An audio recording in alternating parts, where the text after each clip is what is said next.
இல்ல இவ்வளவு தூரம் வந்துட்டு இவ்வளவு பக்கம் வராம போனா எப்படி?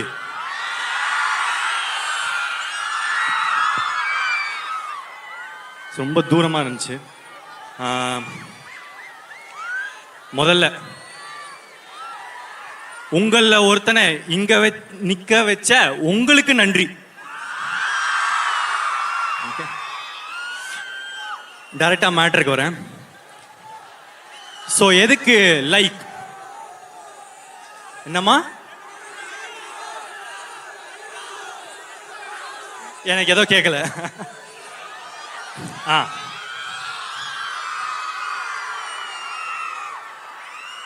சரி. சோ ஏன் லைக்? அதுக்கு ஒரு குட்டி ஃபிளாஷ்பேக் இருக்கு. நான் வந்து உங்களை மாதிரி காலேஜ் படிச்சுட்டு இருக்கும் போது எனக்கு ஒரு எக்ஸ் கேர்ள் ஃப்ரெண்ட் இருந்தா. அவ என்னன்னா பெங்களூர்ல இருந்தா. சோ நான் ஒரு நாள் பெங்களூருக்கு போய் நானும் அவளும் படம் பார்த்தோம். என்ன படம்? நானும் ரவுடிதானோட ஃபர்ஸ்ட் டே ஃபர்ஸ்ட் ஷோ பார்த்துட்டு நாங்கள் பயங்கரமா என்ஜாய் பண்ணோம். அன்னிலிருந்து என்னோட காலேஜில் எக்கோ ரொம்ப அதிகமாக இருக்கு. ஒரே செகண்ட். அன்னிலிருந்து என்னோட காலேஜில் வந்து என்னை யாருன்னா வந்து கேட்டாங்கன்னா உங்களுக்கு பிடிச்ச டைரக்டர் யாரு அப்படின்னு கேட்டால் நான் வந்து அதில் விக்னேஷ் சிவன் சார் பேரும் சொல்லுவேன். நான் வந்து ஸ்டேஜ்லேயே போய்க்கிறேன், ஏன்னா என் புறமண்டையிலேருந்து சவுண்டு கேட்டுக்கிட்டு இருக்கு, ரொம்ப டிஸ்டர்பிங் இருக்கு. ஸோ என்னை வந்து எனக்கு ரொம்ப பிடிச்ச டைரக்டர் யாரு அப்படின்னு கேட்டால் அன்னைக்கு எப்பவுமே நான் வந்து விக்கி ப்ரோ பேரும் வந்து சேர்த்து தான் சொல்லுவேன். அந்த மாதிரி ஒரு டைரக்டர் தான் எனக்கு. இப்போ எனக்கு லவ் டுடே முடிச்சிட்ட பிறகு எனக்கு ஒரு விக்கி சார்கிட்டேருந்து ஒரு கால் வந்துச்சு. ப்ரோ ஒரு கதை இருக்கு கேட்குறீங்களா அப்படின்னு சொன்னார். என்ன வாழ்க்கடா அப்படின்னு இருந்துச்சு. ஏன்னா நான் நினச்சி பார்த்ததில்லை. நான் போய் கட்டடிச்சுட்டு ஒரு படம் பார்த்த டைரக்டரோட இப்போ நான் ஒர்க் பண்ணுவேன். அதுவும் எனக்கு ரொம்ப பிடிச்ச டைரக்டர். அவரு கதை சொல்றாரு. அவர் என்ன சொல்றாரு, படம் வந்து 2040 நடக்குது ப்ரோ அப்படின்னு சொன்னாரு. எனக்கு ஃபியூச்சர்ல ஒரு படம் பண்ணணும்னு ரொம்ப ஆசை.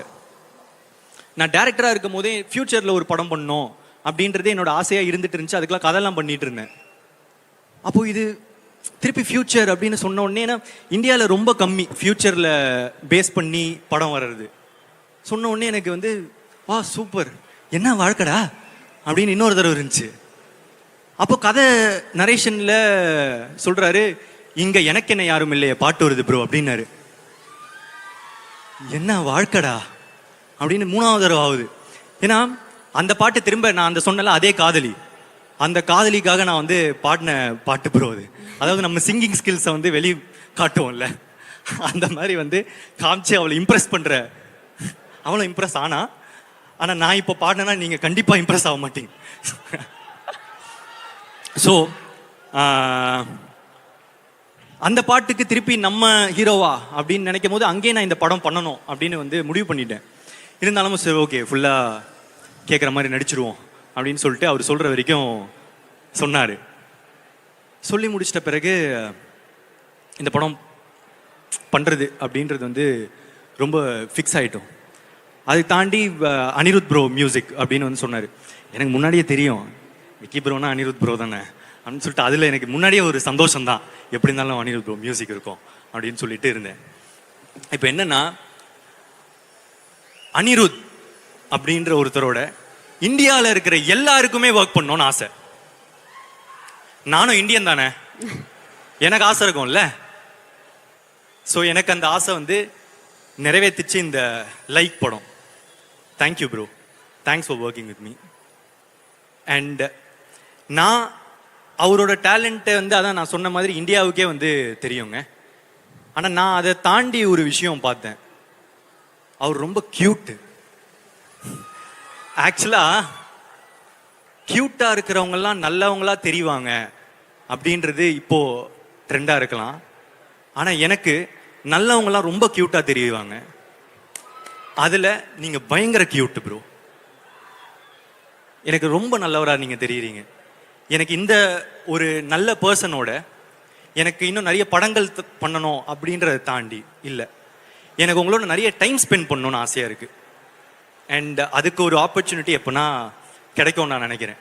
Like I want to spend more time with you. And அடுத்து பிரதீப் இ ராகவ், என்னோட ஆஸ்தான எடிட்டர். இந்த படத்தில் வந்து ஒரு புது நிறைய வித்தைகளெல்லாம் வந்து இறக்கியிருக்காரு. அவரோட எடிட்டிங் இந்த டைம் வந்து ஹி வாஸ் நிறைய ஸ்க்ரீன் பிளேக்கும் ஹெல்ப் பண்ணுற மாதிரி ஹி வாஸ் கிவிங் இன்புட்ஸ். அது வந்து நான் ரொம்ப அழகாக பார்த்தேன். Thank you bro, you're a great pillar. And Ravivarman sir, genius. ஒரே வார்த்தையில் சொல்லணுன்னா, நீங்கள் இப்போ இங்கே இல்லைன்னு நினைக்கிறேன் சார், ஆனால் எங்கே இருந்தாலும் இந்த படம் பண்ணதுக்கு ரொம்ப தேங்க்ஸ் சார். ஏன்னா ஒரு ஃப்யூச்சர் ஃபில்ம் அப்படின்றது வந்து ஒரு டிஓபி உங்களை மாதிரி நீங்கள் இல்லாமல் இது பாசிபிளாக இருந்திருக்காது சார். அண்ட் உங்கள் கூட ஒர்க் பண்ணிட்ட பிறகு என்னோட எக்ஸ்பெக்டேஷன் லெவல் வந்து எங்கேயோ போயிடுச்சு. Thank you sir. And Muthuraj sir, again Ravivarman sir மாதிரி ஒரு இன்னொரு லெஜண்ட். எனக்கு வந்து இந்த படத்தில் ரொம்ப பெரிய பெரிய ஆட்களோட ஒர்க் பண்ணுறதுக்கான ஒரு ஆப்பர்ச்சுனிட்டி கிடச்சிது. அண்ட் ஒரு செட்லாம் வரும். ஆக்சுவலி இந்த படம் பாருங்க, ஆக்சுவலாக படம் பார்த்துட்ட பிறகு தான் முத்துராஜ் சாரோட டீகோட் செஷன் வந்து வைக்கிற மாதிரி ஒரு படம் இது. Thank you sir. அண்ட் இப்போ நடிகர்களில் எஸ்ஜே சூர்யா சார். இப்போ என்னன்னா ஒரு கொஞ்சம் டைம் எடுக்குங்க, ஒரு பெரிய கதை இது. அங்கே ஆக்சுவலாக ஒருத்தங்க எஸ்ஜே சூர்யா சார் ஃபோட்டோவோட ஒருத்தர் இருக்கார். நிறைய பேருக்கு அவரை பிடிக்கும். அதே மாதிரி தான் நானும் வந்து காலேஜில் வந்து படித்து முடித்த பிறகு ஏடியா சேரணும்னு ஆசைப்பட்டேன். அப்போ எனக்கு அவரை மாதிரியே எஸ்ஜே சூர்யா சாரோட ஸ்க்ரீன் பிளேனா எனக்கு ரொம்ப பிடிக்கும். ஸோ நுங்கம்பாக்கத்தில் ஒரு ஃப்ளாட்டு, அங்கே போயிட்டு என்னோட ரெஸ்யூம் கொடுத்து சாரை பார்க்கணும் அப்படின்னு சொன்னேன். இல்லை சார், பார்க்குறது கஷ்டம், நீங்கள் ரெஸ்யூம் கொடுத்துட்டீங்களா, நீங்கள் கிளம்பலாம் அப்படின்னு சொன்னாங்க. நான் என்ன பண்ணேன், அப்படியே அந்த ஃப்ளாட் விட்டு வெளியே போயிட்டு ஆப்போசிட்டில் ஒரு படிக்கட்டு இருந்துச்சு, அங்கேயே உட்காந்துட்டேன். ஏன்னா எப்படி இருந்தாலும் சார் இப்படி தானே ஆஃபீஸ் விட்டு வெளியே போகணும், அவரை பார்த்துடலாம்ல. ஏன்னா ரெஸ்யூம் எப்பவுமே போய் சேருமா அப்படின்றது டவுட்டு தான். அதனால் அவரை பார்த்து பேசிடணும் அப்படின்னு சொல்லிட்டு அந்த படிக்கட்டில் உட்காந்துட்டேன். இந்த டைமில் நான் வந்து ஒரே ஒரு ப்ரெசன்டேஷன் போடணும்னு ஆசைப்பட்றேங்க. ஏன்னா இது ஒரு பெரிய கதைன்றதுனால, நீங்கள்லாம் காலேஜ் ஸ்டூடெண்ட்ஸ் வேறு, ப்ரெசன்டேஷன்லேயே டீல் பண்ணுறேன். ஏன்னா நிறைய கதைகள், கிளை கதைகள், கேரக்டர்ஸ் இருக்குது. அந்த ப்ரெசன்டேஷன் போடுறீங்களா?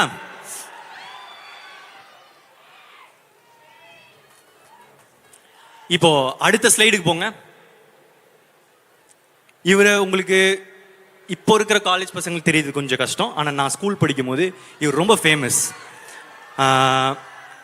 ஜோ அப்படின்ற ஒரு கேரக்டர் கனா காணும் காலங்கள் சீரியலில் பண்ணியிருந்தாங்க. எனக்கு இவர் ரொம்ப பிடிக்கும், யூத்தன் பாலாஜி. இவர் வந்து அந்த ஆஃபீஸ்க்கு போகிறாரு. இவர் போன உடனே எச் ஏ சூர்யா சாரும் போய் டைனிங் டேபிளில் உட்காடுறாங்க. அவங்க ரெண்டு பேரும் சாப்பிட்றாங்க. இப்போ அவங்க சாப்பிடும் போது அவங்க டைனிங் டேபிளுக்கு வந்ததுனால அவங்களுக்கு வாசல் தெரியும். இப்போது நான் அதனால் போய் வாசல் பக்கத்தில் நிற்கிறேன்.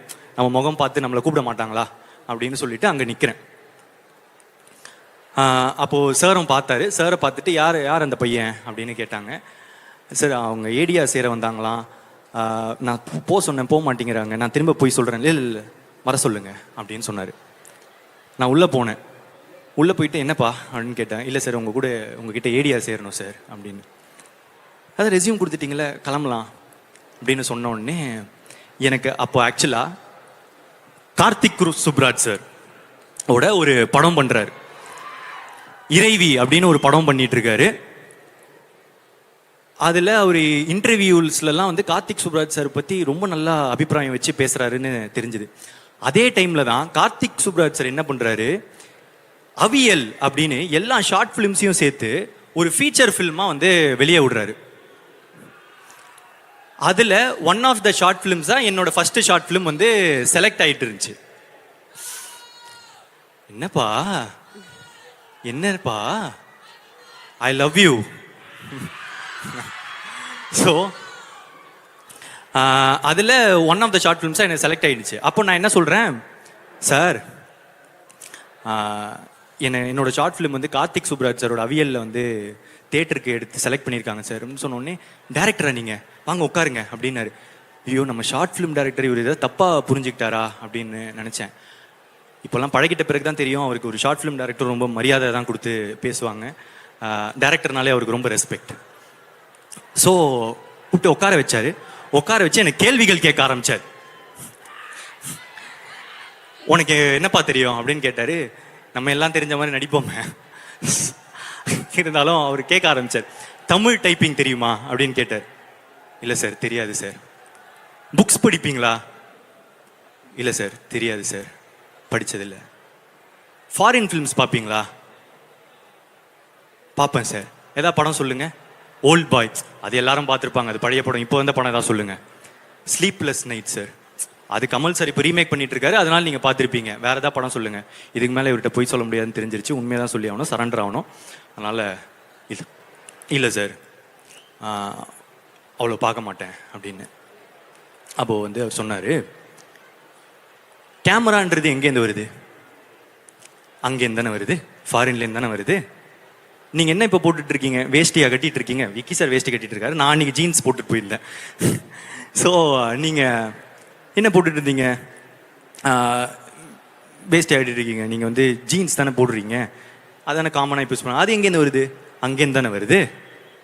அப்போது அங்கேருந்து கற்றுக்கிறதுல என்ன உங்களுக்கு பிரச்சனை? இங்கே பாருங்க அப்படின்னு சொல்லிட்டு, இது அவர் பண்ணியிருக்கவே தேவையில்லை. அவர் ஃபோன் எடுத்து நியூ இங்கிலீஷ் மூவ் அப்படின்னு போடுறதுக்குள்ளே ட்ராப் டவுன் இறங்குது. இங்கே பார்த்தீங்களா, நான் டைப் பண்ணுறதுக்குள்ளே கீழே ட்ராப் டவுன் வருது. அந்த லெவலுக்கு ஈஸியாக போயிடுச்சு உலகம். இந்த டைமில் ஓகே, சிடி கேசட்டு இந்த மாதிரி கஷ்டமாக இருந்துச்சுன்னா நீங்கள் பார்க்காததில் ஒரு நியாயம் இருக்குது. இவ்வளோ ஈஸியாக இருக்கும் போது நீங்கள் அந்த எஃபர்ட் போடலனா தப்பு இல்லையா? சொல்லுங்கள், தப்பு இல்லையா அப்படின்னு கேட்டார். தப்பு தான் சார். உங்களுக்கு என்ன வயசாகுது? 21 வயசு. போய் எல்லாத்தையும் கற்றுட்டு வாங்க. சரி, கற்றுக்கிட்டா சேர்த்துப்பீங்களா? கற்றுக்கிட்டு வாங்க அப்படின்னு சொன்னார். அங்கேருந்து கீழே போனேன். கீழே போனால் யுத்தன் பாலாஜி வராரு. வந்துட்டு அன்றைக்கி என்கிட்ட ஒரு 4 வார்த்தை நல்லதாக சொன்னார். என்ன சொன்னாருன்னு எனக்கு அவ்வளோ ஞாபகம் இல்லைங்க, ஆனால் நல்லதாக சொன்னார்.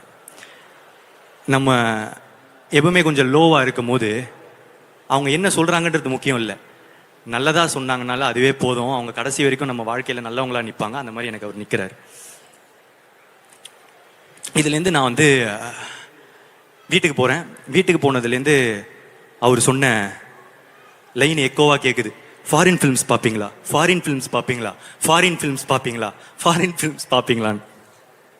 ஸோ அப்போதுலேருந்து 1.5 வருஷத்துக்கு நான் வந்து காலையில் ஆஃபீஸ் போவேன், ஈவினிங் வருவேன். ஈவினிங் வந்துட்டு ஒரு ஃபாரின் படம், எல்லா லாங்குவேஜ், ஜெர்மன், ஃப்ரெஞ்சு, ஈரான், இந்த மாதிரி எல்லா இதுவும் பார்க்க ஆரம்பித்தேன். அப்போ தான் எனக்கு தெரிஞ்சது, ஓகே ஈரானியன் ஃபிலிம்ஸ்னால் வந்து ரியலிஸ்டிக்காக இருக்கும் போல், ஃப்ரெஞ்ச் ஃபிலிம்ஸில் எடிட்டிங் சூப்பராக இருக்கும் போலன்னு என்னோடய பெர்ஸ்பெக்டிவே வைட் ஆகிடுச்சு. நிறைய கற்றுக்கிட்டேன்.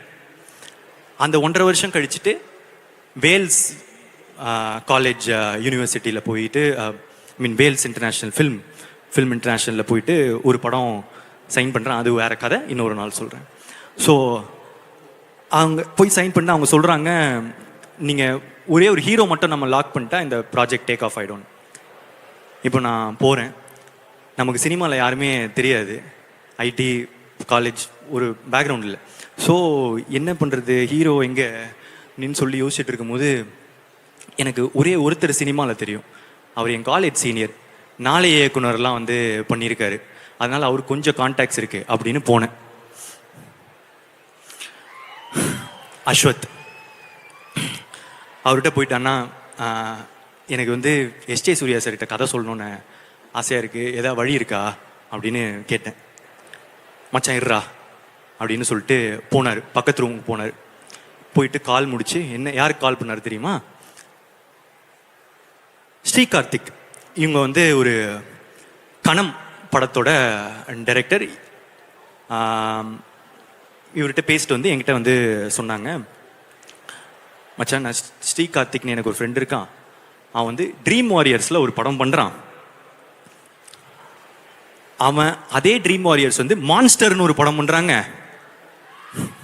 அந்த மான்ஸ்டரில் ஹீரோ வந்து எஸ் ஜே சூர்யா சார் தான். ஸ்ரீகார்த்திக் என்ன சொல்கிறான், அவனால் உன்னை வந்து அந்த செட்டுக்கு கூப்பிட்டு போக முடியுமா, அதுக்கு மேலே உன்னோடது ராண்டா அப்படின்றான்.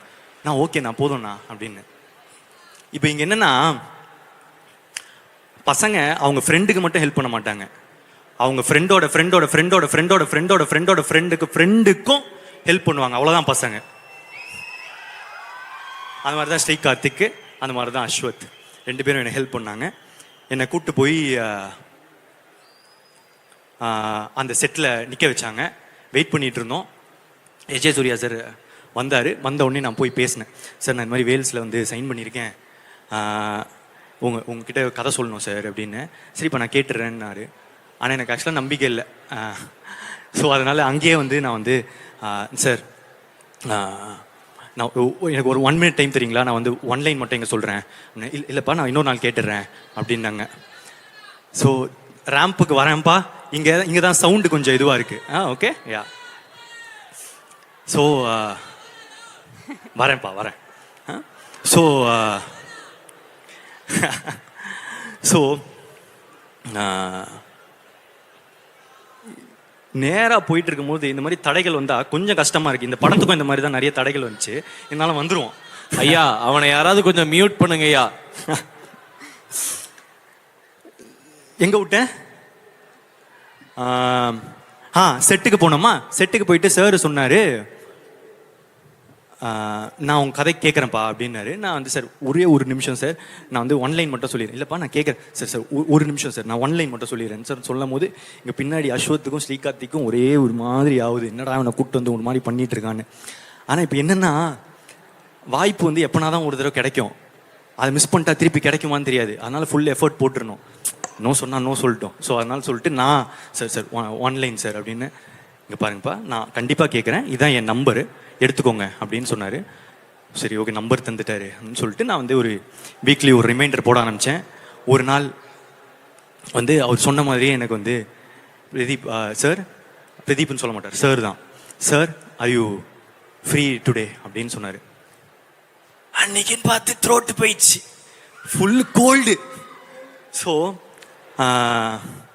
எனக்கு பயங்கர கோல்டு, எனக்கு பேசவே முடியல. இப்போ நான் இந்த வாய்ஸில் போய் அவருக்கு வந்து நரேஷன் கொடுத்தா கண்டிப்பாக ஓகே ஆகாதுன்னு எனக்கு தெரியும். ஆனால் அதே டைமில் இந்த வாய்ப்பை தட்டி விட்டுட்டா திரும்ப கிடைக்குமானோ எனக்கு தெரியல. ஸோ என்ன பண்ணுறேன், அவருக்கு கால் பண்ணி சார் எனக்கு ஆக்சுவலாக வாய்ஸ் கொஞ்சம் இப்படி ஆயிடுச்சு சார், நான் கொஞ்சம் சார் நம்ம இன்னொரு நாள் மீட் பண்ணலாமா சார் அப்படின்னு சொல்லி கேட்குறேன். ஏன்னா அப்படியே லைவ் ப்ரூஃப் தரேன் நான், அப்போ தான் நம்புவார். இல்லைனா பொய் சொல்கிறேன்னு கூட நினச்சிக்கலாம்ல. ஸோ அவரும் வந்து இல்லைப்பா நான் வந்து உனக்கு நான் இன்னொரு நாள் நான் கண்டிப்பாக கேட்குறேன் அப்படின்னு சொன்னார். இன்னொரு நாள் நடக்குது. அவர் சொன்ன மாதிரியே வந்து are you feeling better today அப்படின்னு சொல்லிட்டு 1 week கழிச்சு, என் கேர்ள் ஃப்ரெண்ட் கூட அப்போ அப்படி கேட்டதில்லை, அவர் கேட்டார். கேட்டுட்டு சார் ஓகே சார் நான் வந்துடுறேன் அப்படின்னு சொல்லிட்டு பார்க் ஹோட்டலுக்கு கூப்பிட்டாரு. அந்த அப்போ தான் நான் வந்து ஃபஸ்ட் டைம் ஒரு 5 star ஹோட்டலுக்குள்ளே போகிறேன். அந்த கிரெடிட்ஸ் வந்து ஃபுல்லாக எஸ் ஜே சூர்யா சாருக்கு தான். பா பயங்கரமாக இருக்குல்ல அப்படின்னு சொல்லிட்டு பார்க் ஹோட்டலுக்குள்ளே போயிட்டு இந்த ரெஸ்டாரண்ட்டில் கதை சொல்லுன்னு சொன்னாங்க. அவர் மிகப்பெரிய தப்பு பண்ணுறாருன்னு எனக்கு தெரிஞ்சிருச்சு. ஏன்னா நான் கொஞ்சம் லவுடாக நரேட் பண்ணுவேன். நான் வந்து ஆரம்பித்து சார் ஓப்பன் பண்ணா அப்படின்னு சொல்லி ஓப்பன் பண்ண இந்த ரெஸ்டாரண்ட்காரங்கெல்லாம் வந்துட்டாங்க. வந்துட்டு சார் கொஞ்சம் கம்மியாக பேசுங்க அப்படின்னா எஸ் ஜே சூர்யா சாரே கொஞ்சம் கூச்சப்பட வச்சுட்டேன். சார் சார் கொஞ்சம் சார் ப்ளீஸ் சார் என்ன சார். ஓகே சார் கம்மியாக பேசுகிறேன் சார். சார் அதுக்கப்புறம் என்ன நடந்துச்சுனா சார் அப்படின்னா சொல்லிவிட்டு அப்படியே அந்த கதை போயிட்டு அந்த கதை முடித்த உடனே சார் சொன்னார், ஒரு 4 point தேவை இந்த படத்துக்கு, அது கொஞ்சம் கம்மியாக இருக்குன்னு, நல்லா இருக்குது, ஒரு 4 point தேவை அப்படின்னு சொன்னார். சொல்லிவிட்டு நீங்கள் நல்லா நரேட் பண்ணுறீங்க, ஆக்சுவலாக நீங்கள் நல்லா நடிக்கிறீங்க, நான் கவனித்தேன் அப்படின்னு சொன்னார். உங்களுக்கு ஒரு பிரைட் ஃபியூச்சர் இருக்குது அப்படின்னு சொல்லிட்டு போனார். இப்போ நான் அன்றைக்கி ஃபேஸ் பண்ணது ரிஜெக்ஷன் தான். ஆனால் எனக்கு பிடிச்ச ஒருத்தர் என்னை பற்றி என் மேலே நம்பிக்கையாக ஒன்று சொன்னார்ல, நான் நல்லா வந்துடுவேன்னு. அடுத்த 1.5 வருஷத்துக்கு நான் எப்போ லோ ஆனாலும் நான் அதை மட்டும்தான் யோசிப்பேன். எஸ்ஜே சூர்யா சார் எனக்கு பிடிச்ச ஒரே ஒருத்தர் வந்து சொல்லிட்டாரு, நான் நல்லா வந்துடுவேன். இல்லை, நான் கண்டிப்பாக நல்லா வந்துடுவேன், நான் கண்டிப்பாக நல்லா வந்துடுவேன் அப்படின்னு சொல்லிட்டு என்னையே நான் ஃபியூவலாக எடுத்துக்கிட்டு மோட்டிவேட் பண்ணிக்க ஆரம்பித்தேன். அவரும் நானும் இப்போ சேர்ந்து ஒரு படம் பண்ணுறோம் அப்படின்னு நினைக்கும் போது என்ன வாழ்க்கடா அப்படின்னு எனக்கு வந்து திரும்ப ஒரு ஃபீலிங். இந்த டைமில் என்னென்னா, இந்த பறவைங்க இருக்குல்ல, இந்த பறவைங்கள்லாம் பறக்கும் போது விதைகளை வந்து அப்படியே தெரியாமல் தூவி விட்டு போயிடுமா. அதனால ஒரு பெரிய காடே உருவாகும். ஆனால் அந்த பறவைக்கு தெரியாது அதனால தான் அந்த காடு உருவாச்சுன்னு. அந்த மாதிரி நிறைய மனிதர்கள் அவங்களுக்கே தெரியாமல் அவங்க பண்ணுற சின்ன சின்ன விஷயத்தினால மற்ற மனுஷங்க வாழ்க்கையில் பெரிய பெரிய மாற்றங்களை உண்டாக்குறாங்க. அந்த மாதிரி என் வாழ்க்கையில் மாற்றங்களை உண்டாக்குன மனுஷங்க இவங்கெல்லாம் இந்த எஸ்ஜே சூர்யா சார் கதையில் இவங்களும் ஒரு பார்ட். அதில் எஸ்ஜே சூர்யா சாருக்கு ஒரு மிகப்பெரிய பங்களிப்பு இருக்கு. சார் இந்த டைமில் இருப்பாருன்னு நினச்சேன். ஏன்னா அவருக்கே இந்த கதைலாம் கண்டிப்பாக ஞாபகம் இருக்காது.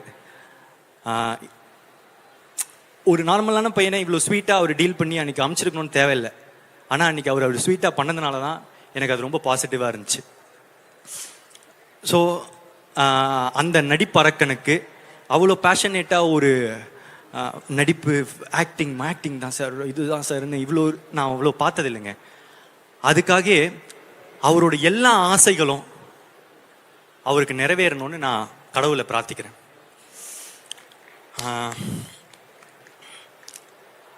அதை தாண்டி இந்த ப்ரெசன்டேஷன் ஐடியா எங்கேருந்து வந்துச்சுன்னா நம்ம சீமான் அண்ணன் கிட்ட இருந்தா வந்துச்சு. அவர் பிரச்சாரம் போகும்போதெல்லாம் வந்து இப்போ இந்த மாதிரி ப்ரெசன்டேஷன் போட்டு எக்ஸ்பிளைன் பண்ணுறத பார்த்தேன்.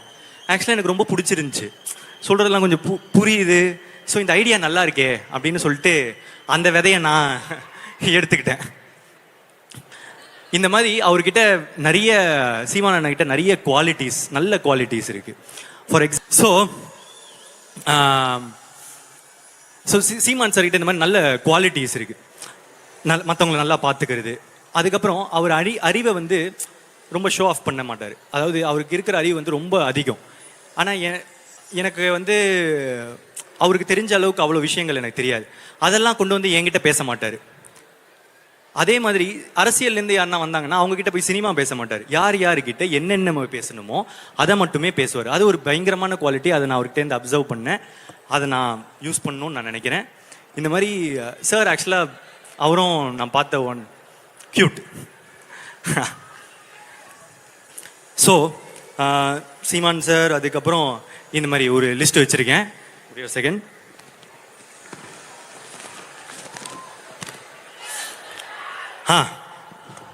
கிருத்தி ஷெட்டி வந்து ஒரு லாங்குவேஜ் பேசுறது ரொம்ப கஷ்டங்க. மற்ற மொழி, இவன் நான் ஹைதராபாத்லாம் போகிறேன், தெலுங்கில் பேசணுன்னா ரொம்ப கஷ்டமாக இருக்குது. அந்த மாதிரி மொழி வந்து இன்னொரு ஸ்டேட்டுக்கு வராங்களோ இல்லை பக்கத்து ஸ்டேட்டு போகிறாங்க, இது அந்த மொழி கற்றுக்கிறதுன்றது அது ஒரு கொஞ்சம் கஷ்டமான ஒரு விஷயம் தான். நமக்கே தெரியும்ல, நம்ம தமிழ்நாட்டில் தானே இருக்கும், நம்ம பார்த்துருக்கோம் நிறைய. ஸோ அந்த மாதிரி ஒரு இடத்துல கிருத்தி ஷெட்டி வந்து ஒரு 2 வருஷம் தான் நினைக்கிறேன், அதுக்குள்ளே ஃப்ளூயண்ட்டாக தமிழ் பேசுகிறாங்க. அதை தாண்டி அந்த படத்துக்கு இப்போது LIKக்கு அவங்களே டப் பண்ணியிருக்காங்க. அது பயங்கர இம்ப்ரெசிவ். ரொம்ப ஹார்ட் ஒர்க் பண்ணால் தானே அது பண்ண முடியும். Very much impressed Krithi Shetty. And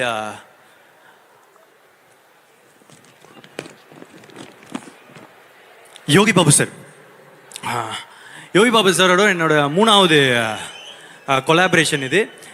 open friend அப்படின்னு ஒரு கேரக்டர் பண்ணியிருக்காரு. அது ஒரு இன்ட்ரெஸ்டிங்கான கேரக்டராக இருக்கும். அவர் சொன்ன வந்த இடம்லாம் எனக்கு பிளாஸ்ட்டு. நீங்களும் என்ஜாய் பண்ணுவீங்கன்னு நினைக்கிறேன். ஐ லவ் யூ சார், நிறைய பண்ணோம் சார். அண்ட் கௌரி கிஷன், உங்களோட அந்த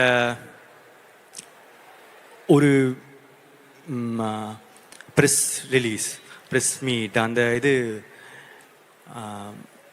இங்கே எதிர்த்து நின்ன விஷயம் எனக்கு ரொம்ப பிடிச்சிருந்துச்சு. ஸோ அதுக்கு வாழ்த்துக்கள். அண்ட்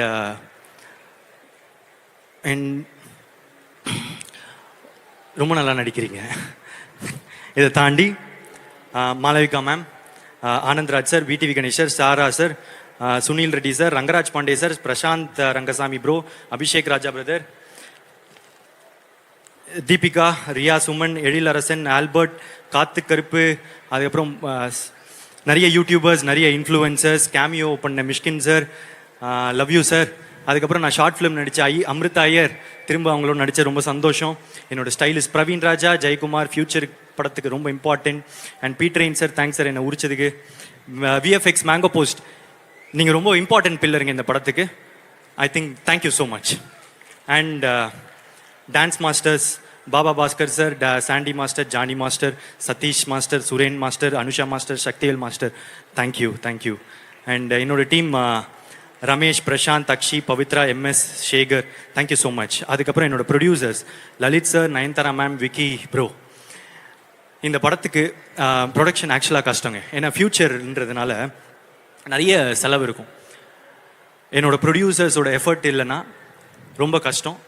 நிறைய கோத்ரூ பண்ணியிருக்காங்க இந்த படத்துக்காக.